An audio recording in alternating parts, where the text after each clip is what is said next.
कोई भी बिना कोशिश किए सफल नहीं हो सकता है। जो लोग सफल होते हैं उनमें सफलता पाने की जिद होती है। खुद को पहचानना यह सबसे बड़ी सेवा है जो आप संसार को दे सकते हो। जो आता है आने दो, जो जाता है जाने दो, जो बचा है उसे संभाल लो।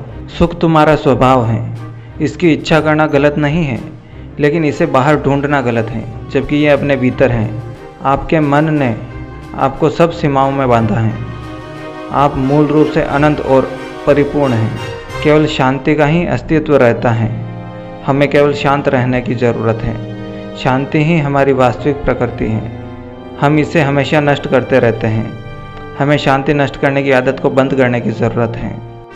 बिना खुद में सुधार किए विश्व को सुधार करने की कोशिश करना ठीक वैसा ही है जिस प्रकार कंकड़ पत्थर से बचने के लिए पूरी पृथ्वी पर चमड़ा बिछाना। सबसे आसान यही है कि खुद जूते पहन लो। ईश्वर और अपने आप में विश्वास रखें। सब ठीक हो जाएगा। सबसे अच्छे के लिए आशा करें, सबसे अच्छे की उम्मीद करें, सबसे अच्छे के लिए कठिन परिश्रम करें और अंत में आपके लिए सब कुछ सही हो जाएगा। दुख का कारण बाहर नहीं है, यह तो अपने भीतर है। दुख अहंकार से ही पैदा होता है। मौन में जो सक्रियता और शक्ति है वह भाषण प्रवचन में कदापि नहीं है। ईश्वर को जानने से पहले खुद को जानना चाहिए। आत्मा से अलग ईश्वर की स्थिति नहीं है। यह विश्व आत्मा को न जानने के कारण ही दुखी है। तुम क्यों भविष्य की चिंता करते हो? तुम तो अपना वर्तमान ही नहीं जानते हो, इसलिए वर्तमान को संभालो। भविष्य अपने आप ठीक हो जाएगा।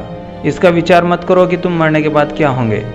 आपको यह समझना है कि तुम इस समय क्या हो। मृत्यु केवल शरीर को मार सकती है। आत्मा अनश्वर है, अमर है, मृत्यु की सीमा से बाहर है। मौन रहना भी बातचीत है। आत्म सुधार वास्तविक रूप से सामाजिक सुधार लाता है। हर किसी को स्वयं का एहसास करना चाहिए ताकि छुपी हुई शक्तियों का भंडार खुल सके। जब विचार होते हैं तो यह विकर्षण होता है। जब कोई विचार नहीं होते हैं तो यह ध्यान होता है। मैंने कभी नहीं कहा कि गुरु की कोई ज़रूरत नहीं है। सब इस बात पर निर्भर करता है कि आप गुरु किसे कहते हैं। उसे मानवीय रूप में होने की आवश्यकता नहीं है। सब कुछ जो इस संसार में है वह मेरा गुरु है। आप विचारों के प्रवाह को केवल मना करने से ही रोक सकते हैं कि आपको इनमें रुचि नहीं है। दोस्तों, ये थे रमन महर्षि के अनमोल विचार। उम्मीद है आपको ज़रूर पसंद आए होंगे। हमसे जुड़े रहने के लिए कृपया चैनल को सब्सक्राइब करें। धन्यवाद।